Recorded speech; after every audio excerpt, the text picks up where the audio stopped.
Ahoy! I'm John Hambone McGuire. Welcome to Rats Chat. Tonight, my guest is a paragon of innovation in the hobby, one who is just as comfortable creating incredibly fun games based on world-renowned IPs as they are at crafting smaller, more intimate and personal gaming experiences.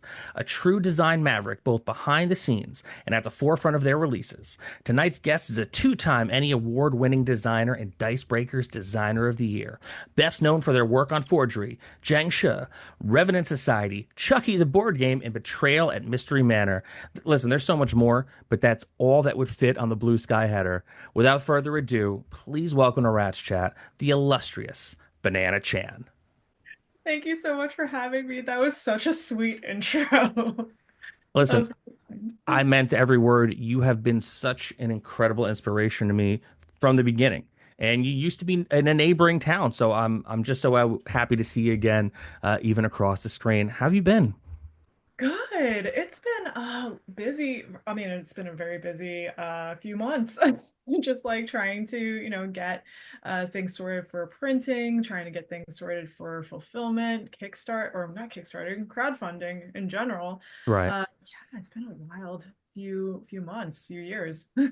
And I get it. And you always have to be like spot on when you tell people about what service that is on because the 25-cent word that I learned recently, eponym, which is meaning like Band-Aid is the universal term for something that does that. Like Coke is the universal term for soda. Kickstarting is the universal term for crowdfunding. But yes, it's on BackerKit. So Yes, you're I'm going to back. want to make sure you go to BackerKit. And we're going to talk a little bit more about that in a little bit. And what we're going to talk about is Knockoff, which is on BackerKit. Will be funded by the time you end up seeing this episode. And I don't want to dive into that just yet because I did give you a very long, like, look at all the stuff that Banana has done. And tell our viewers a little bit more about Banana Chan and what you do. Gosh. Oh my gosh. Yeah. So I design games. I publish games. I am an avid games player. Or at least I try to be when I have the time. And I also do screenwriting. And so a lot of my work is very storytelling oriented, I would say. Love telling stories, always have. And yeah, some of my latest work has been, mostly horror. It's mostly horror stuff. The notable stuff is a little bit of writing for Van Richten's Guide to Ravenloft, a little bit of writing for Betrayal at House on the Hill, third edition. Did some writing for Scooby-Doo, Betrayal, and yeah, Dune. Chucky, we designed Chucky, the board game. Yeah, just like a whole lot of stuff. And then with original designs, we did John Shibla and the Banquet Hall, Revenant Society, and now Forgery and Knockoff. Which is really cool. And the thing I find the most impressive about it is it's such a wide palette. You know, a lot of designers, and I say this with the utmost respect and admiration for designers, because we know it takes a lot to create something or anything. You find a wheelhouse and you generally stay in the wheelhouse. Like, you know, if you're a fantasy guy, you create fantasy. If you're making Cthulhu adventures, you make Cthulhu. But you have found a way to transcend genre and even IP at this point because you have spread yourself all over with design when it comes to, you know, working for a company like WotC to doing very personal and I say personal with like such it takes a lot to reach out and put pieces of yourself into your games that are really raw and not so much like I've got a shield and a sword and we're gonna go kill this dragon. Like, you know, what is that experience like for you? Because, you know, coming from a place where you started designing games, now you're all over the place. Like, what's that like? Yeah, I am still not really used to it. I think it's just like ever evolving, ever changing, and I feel like I'm constantly learning stuff and starting from scratch, which might not sound like it's a good thing, but it feels like a good thing. Like I feel like I'm constantly being challenged, which is nice.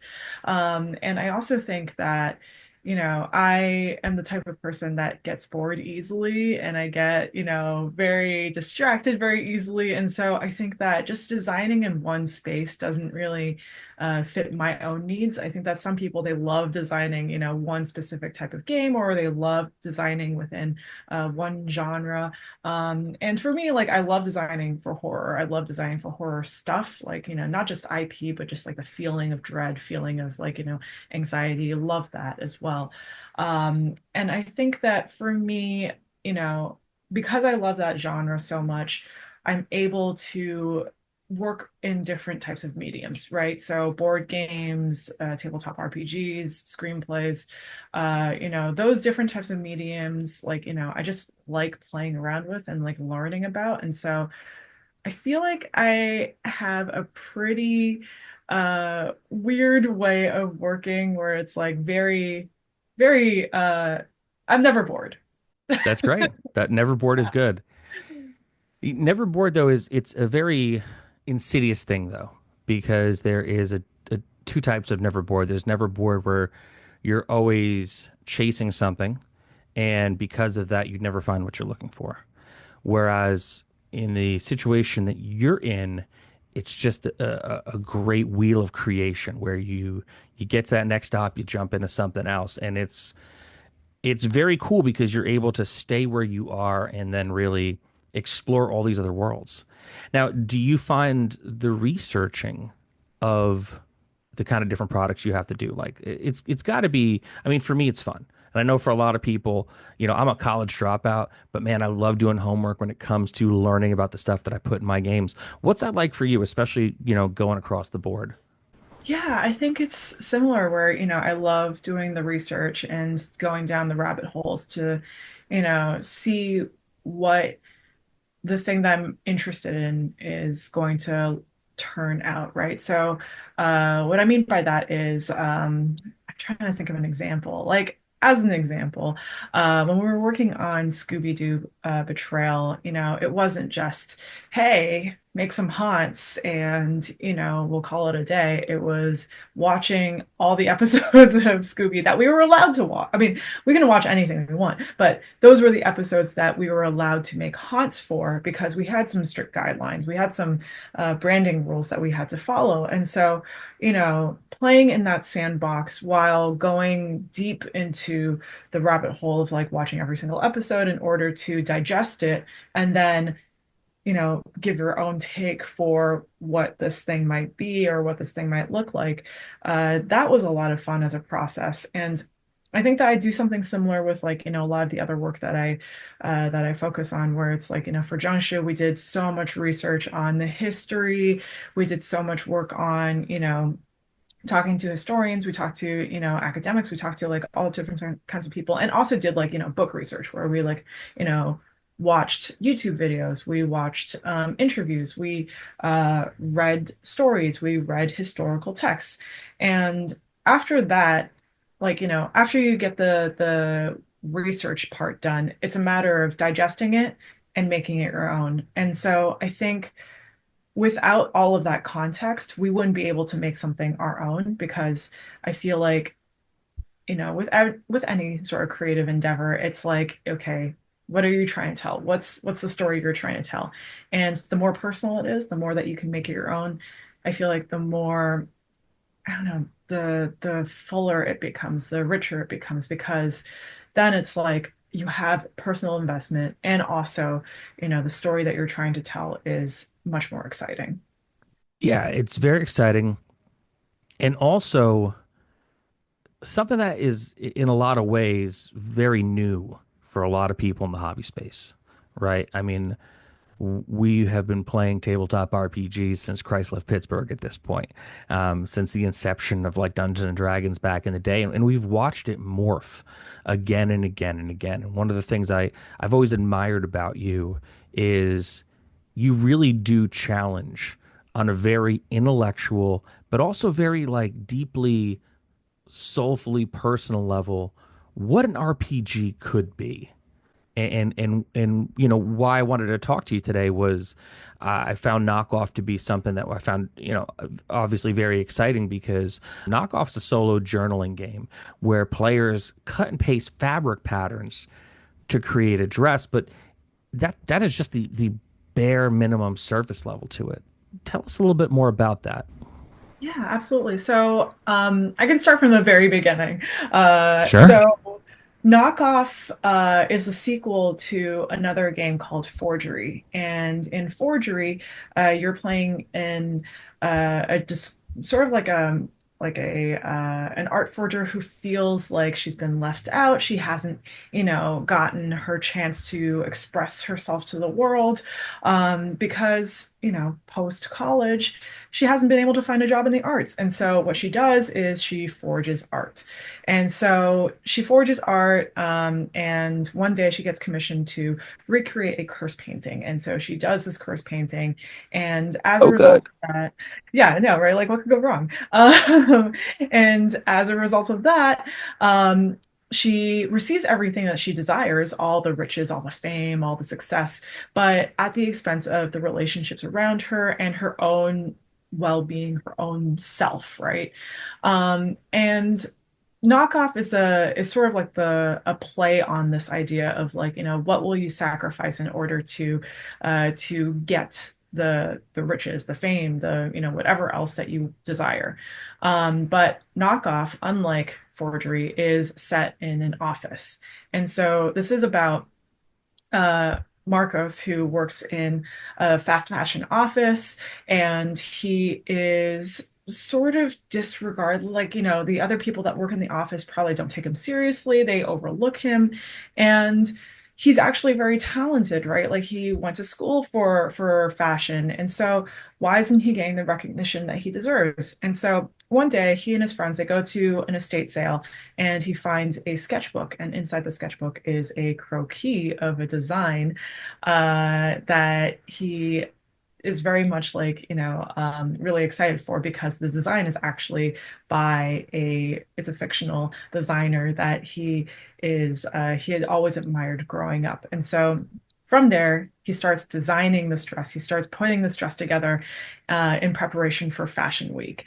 And players, as they're playing along this game, they get to cut and paste their own fabrics and choose the fabrics that they want for this croquis for Fashion Week. And as they're doing that, they also get to interact with the demon. Yes.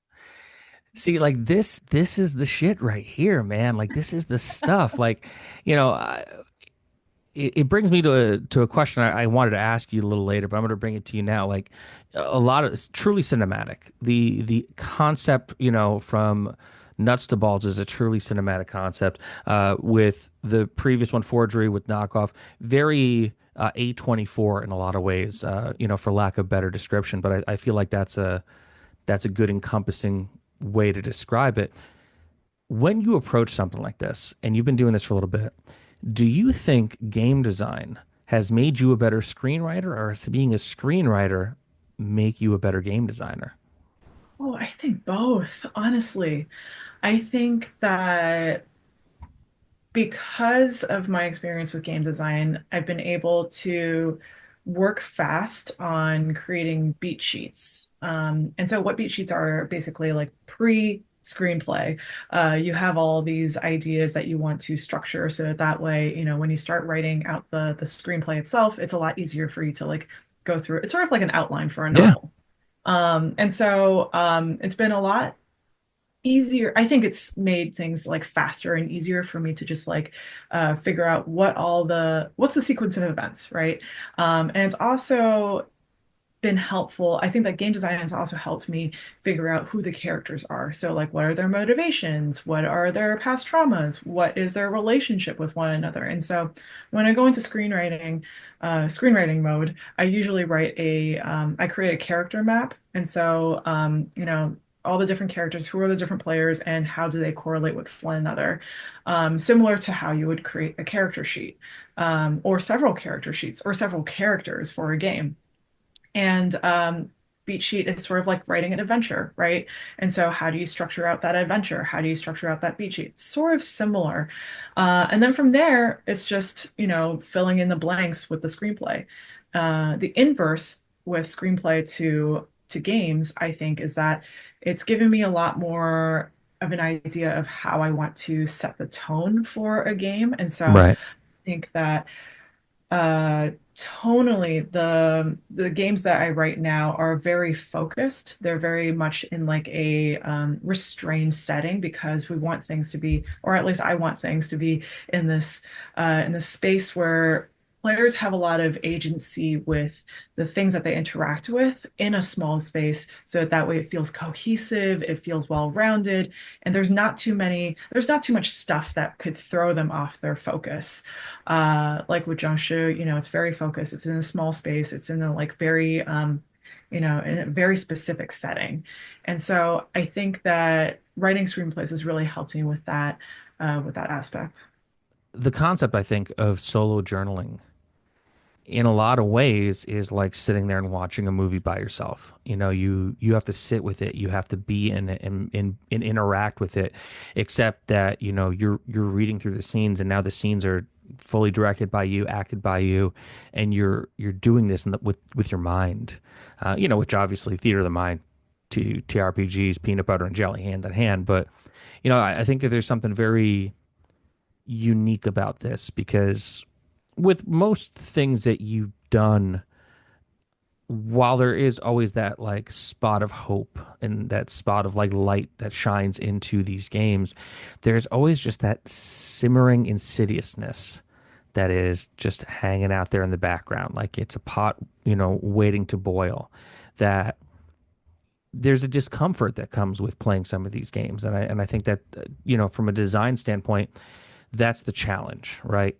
And trying to get a person to have an enjoyable gameplay experience while at the same time kind of instead of rolling a dice and saying I hit it with my axe, it's more of an emotional playthrough.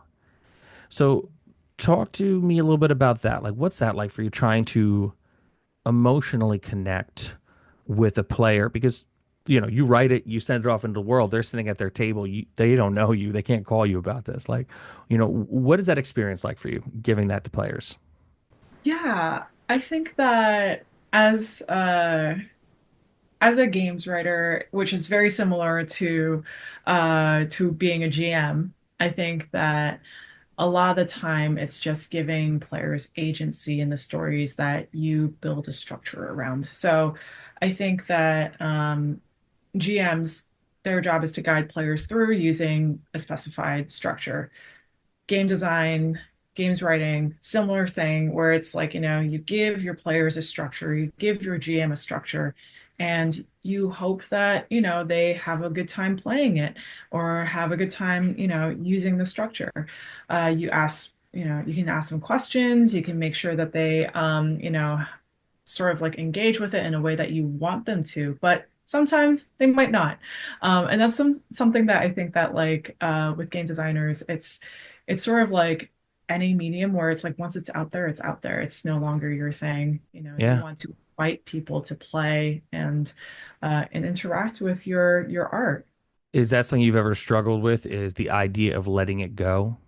Because when you put it out and you pack up that Kickstarter and you send it off there, it's gone. Like, Yeah, I think sometimes, I mean, it's more of like the idea of, oh no, what if I like made a typo or like, oh God, something yes. wasn't because it's print media. And Yeah. so it's like, what if something isn't, it can't be patched, right? It's not a video game. You can't like put a patch on it. And so like, what if there's a mistake in the book? So I feel like I don't have a lot of challenges when it comes to just like sending something out and like, getting it printed. But when it comes to like the small little things, I'm like, oh crap, like did I forget, I don't know, an apostrophe or something? Did I, Yeah. forget an emoji, which I did do in Forgery. I forgot to put in all the emojis in the text. And yeah, I think that's like the biggest hurdle I have. And that's, a major part of being a game designer is that, and I speak from experience, the first time when you realize you gorfed something up real good and you see it, and, I speak from my own experience, my eyes got real big and I could feel like someone punched me in the soul, you know, but then you got to let it go. You did the best you You could. did the best you could. Yeah. We're all human. Yeah. Should have hired a proofreader. Living. Exactly. So, talking about the experience of design, like what brought you to it? Yeah, because it is a certain moment, I think, that you come to the fork in the road. Is like, do I just stay a player or do I want to take this further? Yeah, that's a good question. I think I was actually talking to someone else about this, where I think that when I was thinking about my career, I went to art school. I went to, I minored in cinema studies, and I thought that afterwards maybe I could get a job in TV or get a job in, film or whatever. That didn't pan out, of course. Sure. But I think that um, as I tried to get jobs, this was like, recession time-ish, where it was very hard to get a job. I started playing a lot of games and I was working at a corporate office doing like corporate stuff, right? Um, and at that point, I think I had sort of given up on film, art, that kind of thing, and decided to just like, take it easy, play some games and see what happens. And something about going to conventions, something about like, playtesting games and like, being around other game designers really ignited something in me where I was just like, oh wait, like maybe I could do this too. And there was this light bulb moment where I was like, I could design a game, and that's the same as storytelling. Like that's what I've been passionate about this entire time, like telling stories and making cool, cool emotional, relationship driven stories. Like maybe that's what I could do. And so, um, from playing, it went the switch to like designing. It was sort of like a no-brainer because I had always wanted to do something creative and do that storytelling stuff, uh but it wasn't until recently where I was thinking, hey, maybe I could like go back into screenwriting, maybe I could go back into like doing that kind of storytelling. And so I think that games really helped me build that confidence in myself to not just feel good about like, finding an outlet for storytelling, but it was also a confidence builder with my own career. And I'm glad that you did because truly you getting back into screenwriting, I am hard pressed to think of any of the IP that you've created yourself that wouldn't translate to film or TV or something like even novelizations. To be quite frank, it's all very exciting and all very unique in its own way. And when I think about switches getting flipped, how is it for you flipping the switch, say, from doing something very personal and intimate like Knockoff, and then making a game about Chucky? Because they're very, very different things. They are very different things, yes. I mean, I've always been a fan of Chucky. I I mean, think hell yeah. yeah, it's like for me, it's kind of like, having like sometimes you're in a mood to watch a scary movie, sometimes you're in a mood to watch like, weird I don't know, reality television that you can just binge watch and like turn your brain off and like, do whatever too, right? Like, eat a bunch of popcorn and just forget about the world for a little bit. I think that game design has gotten to the point where it's similar in that, that mood change where it's like, some days I want to design a pusher luck game about Chucky being, chasing after you. And then other days I want to write something that's a little bit more personal. So I think it is a little bit more mood driven nowadays. That's very cool. So one of the things that we always talk about on this show is it's not a question that my buddy Levi just hit me up out of the blue with one day, and he asked me what my best toy year was. And I always relate game design and being in TTRPGs back to being a kid and the things that like sparked your imagination as a kid. Do you recall, whether it's a year or not, like the thing that when you were a kid you saw this and your brain was on fire, your imagination was running wild? I did have some cool toys growing up. Yeah. My childhood was not weird in the sense that like I didn't have any toys. But I will say that when I was little, I used to pretend that our furniture was like alive. Oh, yes, that's Um, awesome. like, did you ever do that too as a kid? Yeah, especially after Like, seeing Pee Wee's Playhouse. Right. Yeah, exactly. And so like I would make up stories with our furniture. I feel like that was like more exciting than the toys that I got. Like I did get like I did get cool toys. Like I got like a Power Rangers toy. I remember like the fingers moved and that was like the coolest thing to me. It was like, Yeah. oh my God, fingers moved on this toy.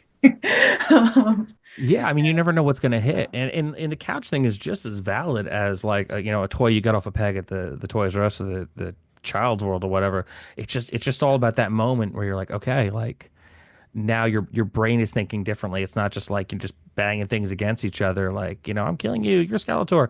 It's like okay, now you kind of start seeing a world. yeah, and that was like all I don't know, like growing up, that was like this the fun thing for me. It was just like, pretending that your couch could like take you to like a new world or something, or like, your table could talk. And so you have to be careful where you put your food, otherwise it might scorch the table. Yeah, and I always parallel that to game design because I mean, let's be realistic. If you stay in the entertainment industry to any degree, there is that very just surface level Peter Pan-ness about it all, where you still need to have that excitement and that kind of whimsy that you did when you were a kid because you're trying to relate that and get other people excited about like playing a game and or watching a TV show or movie, reading a comic book or something. It's you know you can't get people there if you can't get there yourself. So that's very cool. The furniture's alive. I love that. I'm glad that someone else also had that experience. It wasn't just like a weird like thing that I Yeah, did.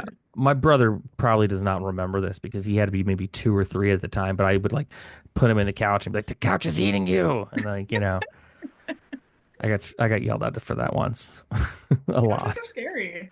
Yeah, and I mean, you don't think you're smothering your brother, but here you are. That The too. couch was hungry.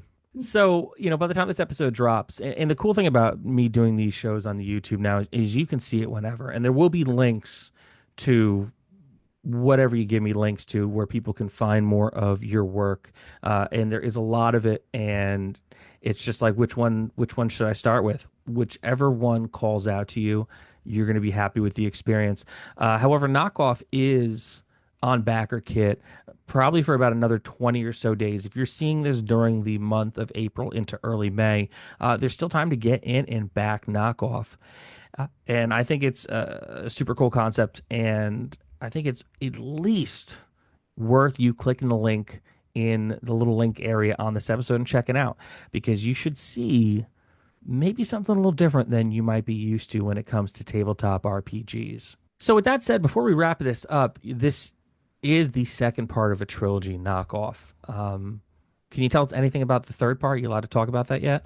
Yeah, absolutely.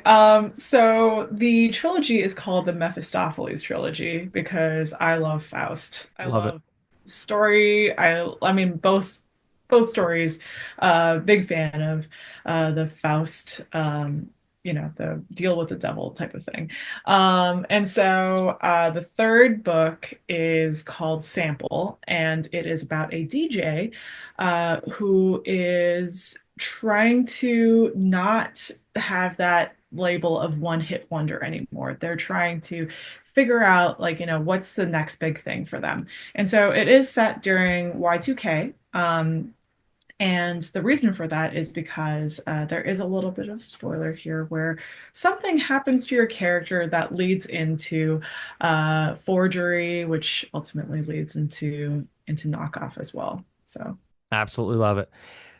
Banana, it's always great chilling out with you. Where can people find your work on the internet? thank you so much for having me. You can find me all over. Mostly I'm on Blue Sky. I'm on Instagram. My handle is Banana Chan Games, and you can find my company Read Write Memory at www.rwmemory.com. Well, very cool. Check out all the links down that little link box. I'm new to YouTube, whatever it's called. I'll learn it for next time. You can find me across the internet at Ham and Egg Publishing. You can get any of my books over at Ham and Egg Publishing or at Exalted Funeral. You can also check out more Sewer Rats related content from all our great creators on the Sewer Rats team in that same box with all the links that I don't know the name of it. Sewer Rats out of the sewer and onto the streets in an RPG shop near you. So until next time, I'm John Hambone McGuire. May you always find an onion ring in your french fries. Take care.